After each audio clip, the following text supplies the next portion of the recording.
على رسول الله صلى الله عليه وسلم صلوا خمسكم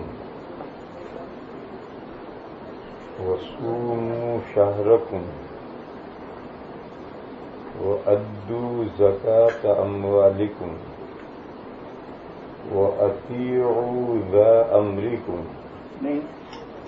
تدخلوا جنة ربكم.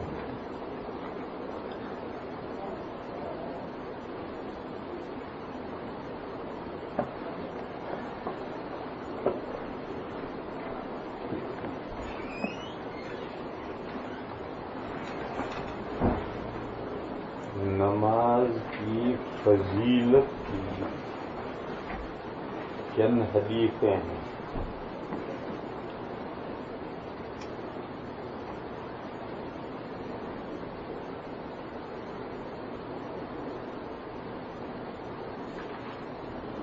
چار کام کرو جنت میں پہنچ جائے. صلو خمسکم، 5 نمازیں پابندی سے پڑھو. صوموا شہرکم، رمضان کے روزے رکھو. وأدوا زکاة أموالکم، تمہیں جو اللہ نے مال دیے ہیں ان کی زکات ادا کرو. وأطیعوا ذا أمرکم، گورنمنٹ کی جو کارندے ہیں ان کی بات مانو. اطیعوا ذا أمرکم، تمہارے معاملے کا اختیار جن لوگوں کے ہاتھ میں ہے، یعنی حکومت کے عہدے داران، ان کی بات مانو، اطیع و اطاعت کرو. تدخلوا جنت ربکم، تمہارے پروردگار کے باغ میں داخل ہوگے. جنت میں اگر یہ 4 کام کرو گے جنت میں پہنچ جاؤ گے.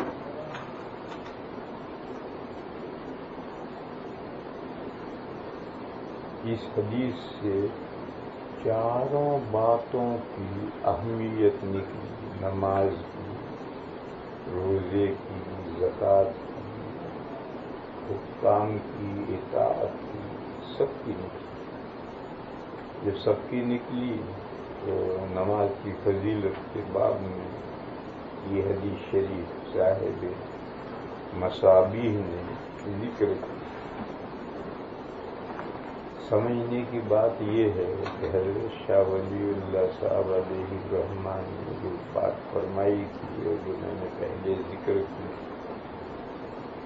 عقیدے صحیح ہونے چاہیے اور ارکان 4، نماز، روزہ، زکوٰۃ اور حج. یہاں حج کا ذکر اس لیے چھوڑ دیا کہ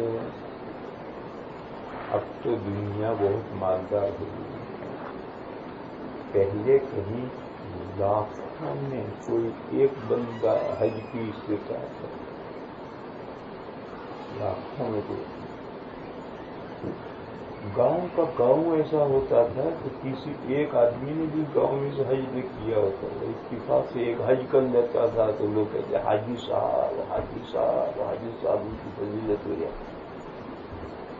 اب گاؤں میں ہر محلے میں 2-4 حاجی ہیں تو اب کوئی حاجی صاحب نہیں کہتا، اب ان کو کہتا پاجی صاحب، پاجی صاحب، پاجی صاحب. سے داڑھی منڈے جاتے ہیں، داڑھی منڈے آ جاتے ہیں. تو یہ اب ذہن میں سوال پیدا ہوتا ہے کہ بھئی حج کا ذکر کیوں نہیں؟ پہلے یہ سوال نہیں پیدا ہوتا حج کی استطاعت ہوتی کہاں. اسی لیے عورتوں کے تعلق سے کہیں حدیث آئی کہ اس میں زکوٰۃ کا تذکرہ نہیں ہے، کیونکہ بیچارے عورتوں کے پاس مال زکوٰۃیبل ہوتا ہی کہاں. تو اب عورتوں کے پاس میں مال ہونے لگا. اب بھی ایشیا میں 100 عورتوں میں سے کوئی ایک عورت کے پاس زکوٰۃیبل مال ہوگا، باقی 99 عورتوں کے پاس کچھ بھی نہیں. بہرحال حج کا تذکرہ اگرچہ اس میں نہیں کیا ہے مگر اس کو لینا ضروری ہے. تو شاہ ولی اللہ صاحب علیہ الرحمن ارکان اربعہ دی اور حکام کی اطاعت والا جز چھوڑ دیا. کیوں چھوڑ دیا؟ پہلے ہر مسلمان اسلامی حکومت میں رہتا تھا، پھر اسلام جب پھیلا تو مسلمان غیر مسلم حکومتوں میں بھی رہنے لگے. آج اگر آپ غور کریں گے تو آدھے سے زیادہ مسلمان غیر مسلم حکومتوں میں رہتے ہیں. مسلمان حکومتوں میں یہ جو مڈل ایسٹ کی حکومتیں ہیں، پاکستان، بنگلہ دیش، یہ مل کر اتنا مجموعہ مسلمانوں کا نہیں ہے جو دنیا کے غیر مسلم کنٹری میں مسلمان رہتے ہیں. یہ صورت حال بعد میں پیدا ہوئی. شروع میں تو سارے مسلمان اسلامی حکومت میں رہتے تھے، اسلامی حکومت سے باہر کوئی مسلمان نہیں تھا. تو اس وقت میں اس کا تذکرہ ضروری تھا. اب جب غیر مسلم حکومتوں میں مسلمان رہنے لگے تو اب وہ اطاعت، حکام کی اطاعت واجب اور فرض نہیں رہی. شرعی حیثیت سے، لیکن ملک کے قانون کی حیثیت سے جب اسی ملک کے آپ نیشنل ہیں اور آپ نے شہریت قبول کی ہے تو اس کا مطلب یہ ہے کہ آپ نے اس ملک کا قانون ماننے کا عہد کیا. اگر آپ اس کی خلاف ورزی کریں گے تو یہ ملک کا گناہ ہوگا، قانون کا گناہ ہوگا، اللہ کا گناہ نہیں ہے. اس پر متفرق غیر مسلم حکومت کی ریل گاڑی میں بغیر کرائے کے سفر کرنا، غیر مسلم حکومت کے الیکٹریسٹی چوری کرنا اور بہت مثالیں ہیں کہ اللہ کا گناہ نہیں، قانون کا گناہ ہے. قانون کیا ہے کہ آپ نے اس ملک کی نیشنلٹی لی ہے اور اس ملک کے قانون میں ریل میں بغیر سفر کرنا، بجلی چوری کرنا یہ گناہ ہے قانون. لہذا اس حیثیت سے حکومت کا یہ گناہ ہے اور شریعت کا مسئلہ یہ ہے کہ جھوٹ مت بولو. اگر جھوٹ بولنا پڑے گا تو اب یہ شریعت کا گناہ ہو. اور اپنے آپ کو ذلیل مت کرو. اگر یہ ایسی چوری کرنے سے ذلت کا موقع آ سکتا ہے تو یہ شریعت کا گناہ ہے. تو جھوٹ بولنا، جھوٹ بول کر ایسی چوری کرنا، اپنے آپ کو ذلت کے معرض میں اتارنا، ایسی جگہ میں اتارنا جہاں آپ ذلیل ہو سکتے ہیں، یہ دونوں کام شرعاً ناجائز. جھوٹ بولنا شرعاً ناجائز، معرض ذلت میں اترنا ناجائز. تو یہ دو گناہ تو ہوں گے، باقی شرعاً گنہگار نہیں ہوگا ان کا، لیکن قانون کا گنہگار ہوگا، حکومت کا جرم اس کا ہوگا. بس اسی اعتبار سے غیر مسلم حکومت میں جو حکومت کے ذمہ داران ہیں ان کی بات ماننا شرعاً ضروری نہیں، لیکن آپ نے نیشنلٹی لی ہے اس اعتبار سے ان کی بات ماننا ضروری ہے. بہرحال حج کا ذکر اس لیے نہیں کیا کہ حج جزیرت العرب میں تو حج کا تذکرہ ہونا چاہیے، اس لیے کہ پرانے زمانے میں لوگ 11 نمبر کی سائیکل سے چلنے کے عادی تھے اور پورے جزیرت العرب میں سے پیدل حج کر سکتے تھے. اس کے لیے کوئی استطاعت ضروری نہیں تھی. اسی لیے امام مالک علیہ الرحمہ کا مذہب یہ ہے کہ حج کی فرضیت کے لیے سواری ضروری نہیں ہے. سواری نہیں ہے، چلو 11 نمبر کی سائیکل اٹھاؤ تو پہنچ جاؤ مکہ. لیکن ساری دنیا میں آپ غور کیجئے، اگر سواری ہمارے انڈیا جیسے، چائنا جیسے، امریکہ جیسے دور دراز ملکوں میں سے پرانے زمانے میں جو صورتحال تھی، کسی کے پاس پیسے ہوتے تھے، اب وہ پیدل کیسے پہنچے؟ تو حج کا تذکرہ تو یوں نہیں کیا۔ اور شاہ صاحب نے اولو الامر کی اطاعت کا تذکرہ اس وجہ سے چھوڑ دیا۔ بہرحال شاہ صاحب نے فرمایا ہے کہ ارکان اربع، نماز، روزہ، زکوٰۃ اور حج، یہ چاروں ارکان پوری پابندی کے ساتھ کیے گئے ہوں، اس میں کوئی کمی نہ رہی۔ اور حضور پاک صلی اللہ تعالی علیہ وسلم نے پازیٹو شرطیں بیان کی ہیں، نگیٹو چھوڑ دی۔ شاہ صاحب نے نگیٹو بڑھائی کہ وہ 7 گناہ جو تباہ کرنے والے ہیں، ہلاک کرنے والے ہیں، جو پہلے آپ کو بتلائے تھے، وہ 7 گناہ سے بالکل لیا بچا ہوا، یہ 4 ارکان اور یہ گناہوں سے بچا ہوا اور عقیدے صحیح، اتنی چیزیں ہیں تو نجات اولی کے لیے یہ شرط ہے۔ ایسا شخص مرنے کے بعد سیدھا جنت میں جائے، اور اگر ان میں کمی ہے تو پھر کوئی گارنٹی نہیں ہے کہ مرنے کے بعد سیدھا جنت میں جائے، ہو سکتا ہے کہ اپنے گناہوں کی سزا بھگتنے کے لیے پہلے جہنم میں جائے۔ بہرحال حضور پاک صلی اللہ علیہ وسلم نے فرمایا کہ تمہاری 5 نمازیں جو ہیں روزانہ وہ کوئی کہے کہ نمازیں تو 6 ہیں، وتر واجب ہے، اور جب فدیہ دینے کا وقت آتا ہے تو وتر کا الگ فدیہ دیتے، تو نمازیں تو 6 ہیں، 5 کہاں؟ جواب یہ ہے کہ وہ 5ویں جو ہے، 6ٹھی جو ہے وہ 5 کے تابع، وہ مستقل شمار نہیں ہوتی، اور اس کا فدیہ جو الگ دلوایا جاتا ہے وہ احتیاطاً دلوایا جاتا ہے۔ حنفیہ کے یہاں بہت سے مسائل میں احتیاط کا لحاظ رکھا جاتا ہے، تو اس کا ہو سکتا ہے وہ الگ نماز ہو سکتا ہے، لیکن ہے نہیں۔ بظاہر غالب احتمال تو یہ ہے کہ وہ عشاء کے تابع ہے۔ میں ایک حدیث ہے کہ ان اللہ امدکم بصلاۃ، اللہ نے ایک کمک بھیجی ہے تمہارے پاس میں ایک نماز کی، جیسے ایک لشکر لڑنے کے لیے گیا ہو اور وہ لشکر کم پڑ رہا ہو تو پیچھے سے دوسرا لشکر بھیجتے ہیں، یہ کمک کہلاتی ہے۔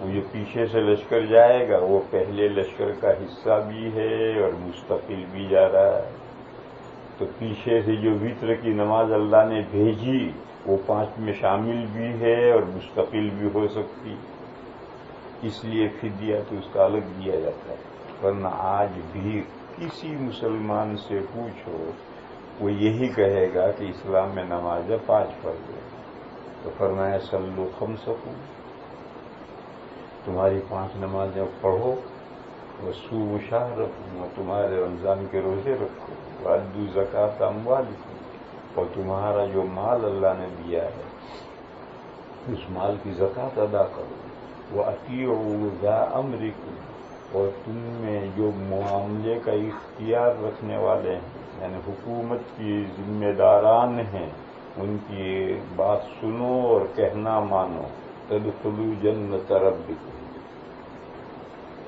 دوسری حدیث شریف ہے، مشہور حدیث شریف ہے، مروا اولادکم بالصلاۃ وہم ابناء 7 سنین،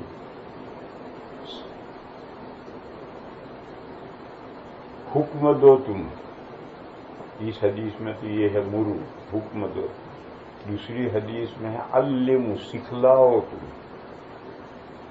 تمہاری اولاد کو نماز، اپنی اولاد کو نماز کا حکم دو، اپنی اولاد کو نماز سکھلاؤ، درا حالے کہ وہ 7 سال کے ہوں، یعنی لڑکا 7 سال کا ہو جائے، لڑکی 7 سال کی ہو جائے، اب ان کو نماز سکھلانی ہے اور نماز پڑھنے کا حکم ہے۔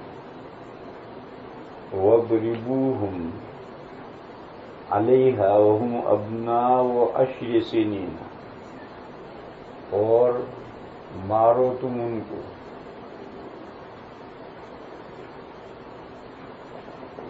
نماز پر وَاضْرِبُوهُمْ عَلَيْهَا، مارو تم ان بچوں کو نماز پر، ڈرا حال ہے کہ وہ 10 سال کے ہوں، یعنی 10 سال ان کی عمر ہو گئی.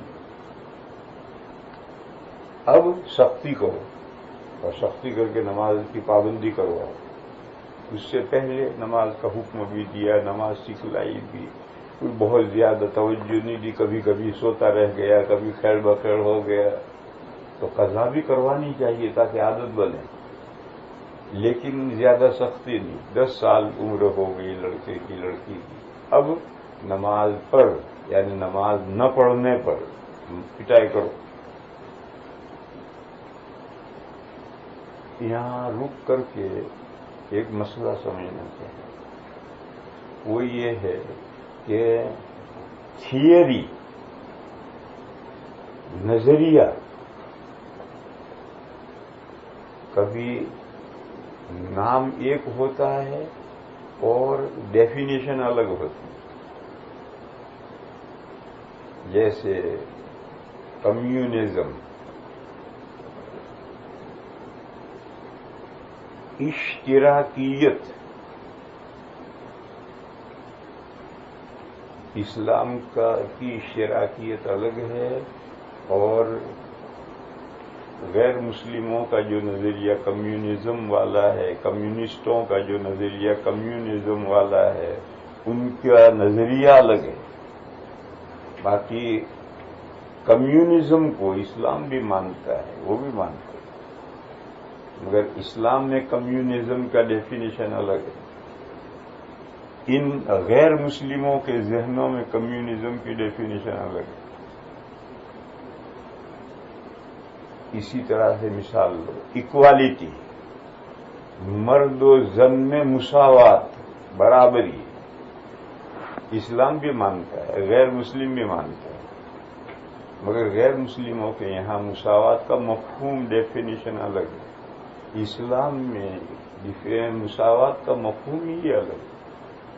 اور اسلام صرف مرد و زن میں مساوات نہیں مانتا، سبھی انسانوں میں مساوات مانتا ہے.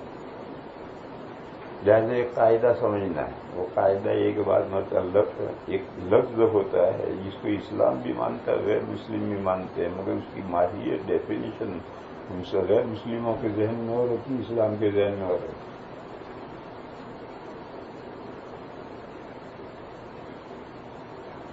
مساوات، ایکوالٹی کا مفہوم اسلام کے ذہن میں یہ ہے کہ ہر ایک کے لیے حقوق گردانے گئے ہیں، ہر ایک صاحب حق ہے، ہر ایک کے لیے رائٹس ہے.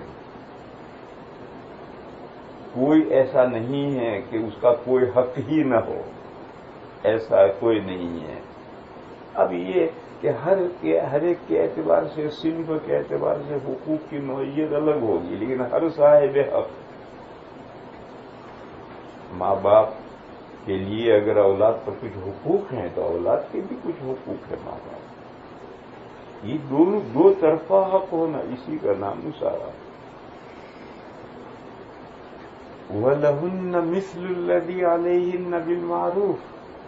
قرآن نے کہا کہ جیسے مردوں کے عورتوں پر حقوق ہیں، عورتوں کے لیے بھی مردوں پر حقوق ہیں.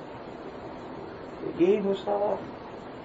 بادشاہ کے لیے پبلک پر حقوق ہیں تو پبلک کے بھی بادشاہ پر حقوق ہیں. یہی مساوات. مساوات کا یہ مطلب نہیں کہ جو حق بادشاہ کا ہے وہی حق پبلک کا ہو، کیسے ہو جائے گا؟ جو حق شوہر کا ہے وہی حق عورت کا ہو جائے، کیسے ہو جائے گا؟ تو اسلام کے ذہن میں تو مساوات کا مطلب یہ ہے کہ ہر ایک صاحب حق ہے، ہر ایک کے لیے اللہ نے حق گردانا ہے. صرف اس پر ہی حقوق نہیں ہے، اس کے لیے بھی حقوق. اور غیروں نے ایکوالٹی کو خاص کر دیا ہے مال میں، بس اس کے علاوہ نہیں. وہ کہتے ہیں کہ مال سب کے پاس برابر ہونا چاہیے، کم و بیش نہیں ہونا چاہیے. اسلام کہتا ہے کہ مال کے سلسلے میں ایکوالٹی یہ ہے کہ شریعت نے زکوٰۃ مالداروں پر فرض کی، صدقۃ الفطر فرض کیا، مال غنیمت کو صرف گورنمنٹ کی فوجیوں کی ملک نہیں قرار دیا، تقسیم کیا، مال فے کو تقسیم کیا، غنیمت میں سے 5واں نکالا اور غریبوں میں تقسیم کیا، مال فے سارا کا سارا غریبوں میں تقسیم کیا۔ اور قرآن نے فلسفہ بیان کیا کئی لا یکون دولتم بین الاغنیاء منکم، تاکہ مال مالداروں کے ہاتھوں میں گردش کرنے والا نہ ہو جائے۔ کیپٹلزم، مال مالداروں کے ہاتھوں میں گردش کر رہا ہے، غریب بیچارے غریب ہیں، یہ اسلام میں نہیں ہے۔ اسلام مال کو سب لوگوں کے ہاتھوں میں گردش کراتا ہے، باقی مال کے مالک رہیں گے لوگ، اور سب مال میں برابر نہیں ہوں گے، کم و بیش ہوں گے، لیکن چند ہاتھوں میں مال نہیں رہے گا۔ یہ مطلب ہے اسلامی اشتراکیت کا کہ سبھی کا مال میں حق ہے، سبھی کا مال میں حق یوں ہے کہ چند ہاتھوں میں مال گردش نہیں کرے گا، زکوٰۃ کے ذریعے گھومے گا، فطرے کے ذریعے گھومے گا، مال غنیمت میں سے 5واں تقسیم ہوگا، مال فے سارا تقسیم ہوگا۔ اس کے علاوہ اور طرح طرح سے غلام آزاد کیے جائیں گے، غریبوں میں مال تقسیم کیا جائے گا، حکومت تقسیم کرے گا۔ مالدار جو زکوٰۃ دیتے ہیں وہ تو دیتے ہی ہیں، حکومتوں کے پاس جو مال آتا ہے وہ بھی لوگوں میں تقسیم ہوتا ہے، لیکن مال کے مالک رہیں گے لوگ، اور مال سب کے پاس برابر نہیں ہوگا، کم و بیش ہو، مگر چند ہاتھوں ہی میں مال ہو ایسا نہیں ہوگا۔ یہ اسلامی اشتراکیت ہے، اور ان کی اشتراک یہ ہے کہ کوئی مال کا مالک ہی نہیں، اور جب کوئی مال کا مالک ہی نہیں تو سب برابر ہوئے، مال ہونے میں برابر ہوئے نہیں، مال نہ ہونے میں برابر۔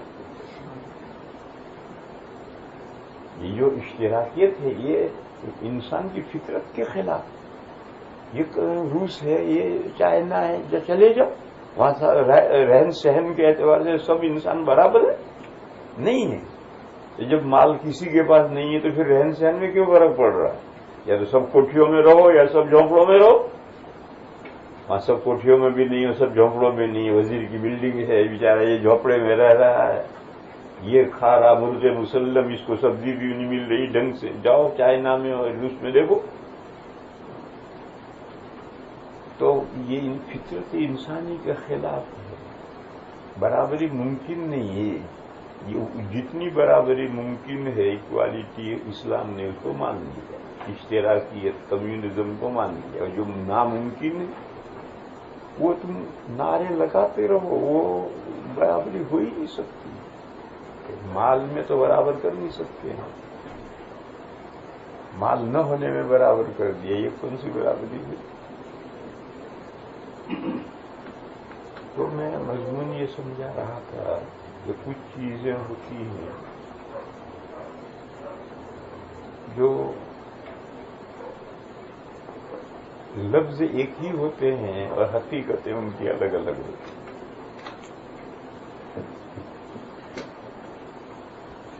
غیر مسلموں کے یہاں جو مرد و زن میں مساوات ہے کیسے ہو جائے گا؟ عورت کو اللہ نے والدتن جننے والا بنایا ہے، اور مرد کو اللہ نے والدن جنوانے والا بنایا ہے۔ اب کر لو، عورت کو والد بناؤ، جنوانے والا بناؤ، اور مرد کو والدہ بناؤ، جننے والا بناؤ، کیسے بنا لو گے؟ جب عورت والدتن ہے تو قدرتی طور پر ہے کہ اس کو حیض آنا چاہیے، پیستان ہونے چاہیے۔ پیستان 2 نہریں ہیں جس سے بچے کو دودھ سپلائی ہوتا ہے، اور حیض وہ خون ہے جو بچہ دانی میں جب بچہ زندہ ہو جاتا ہے تو 4 مہینے تک یہ حیض کا خون اس کی غذا بنتا ہے، ناک کے راستے سے وہ خون پیٹ میں پہنچ کر کے اسی سے بچہ پلتا بڑھتا ہے۔ بس عورت کے لیے یہ 2 چیزیں ضروری ہیں، حیض اور پیستان ضروری ہیں۔